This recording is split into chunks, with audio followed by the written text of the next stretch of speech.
قاعد مع، حتى كنت ذكرتوها دي للاخوه، متعجب منها انا بقى برضو من ساعه الاسبوع اللي فات. قاعد في الدرس بعد ما خلصت، جالي اخ كفيف قال انا مزنوق جدا ومفيش، وعايز عليا دين وعايز ادفع، فتوسط لي يعمل معايا اي حاجه. قلت له طب هات التليفون وخلاص. وانا في الحقيقه انا بقول هات التليفون ليه؟ عشان خلاص يعني اسكنه بهدوء ويمشي، لان النهارده ما بتيجي تسال الناس بيبقى تاجر كبير جدا عنده بضاعه ما عندوش سيوله، صح ولا لا؟ معاه بضايع كتير لكن ما عندوش سيوله، ما حدش بيشتري ويبيع، مساله صعبه. فمشيت وخلاص. في الحقيقه ما كانش في دماغي قوي. يجي تاني يوم صديق ليا بيطلع زكاه ماله، طول عمره بيطلعها من نفسه كده بعيد بره، ملوش دعوه لا بيقول لي ولا خلاص زكاه مالي طلعتها وانتهينا. قال يكلمني ويقول لي كده شويه اسئله في زكاه المال واشكالات، وبعدين يقول لي ايه؟ طب انا دلوقتي عايز باقي فلوس من زكاه المال عندي عايز اطلعها، طلعت جزء وبصراحه انا مش عارف بقى خلاص، وقفت كده. مع ان ده خبير عنده فقراء كتير انا عارف. انتوا عارفين يا اخوه انا بقيت بكلمه واقول له ايه؟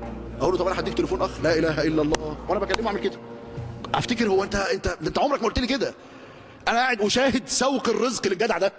شوف جه منين؟ ده جه من سفر. انا جاي من سفر، جه من سفر عشان ينزل هنا الزيتون ويقابلني، عشان تاني يوم تلاقي تاني يقول لي ونتواصل معاه وبس. الحمد لله ادى الله دينه زي الفل. تصور.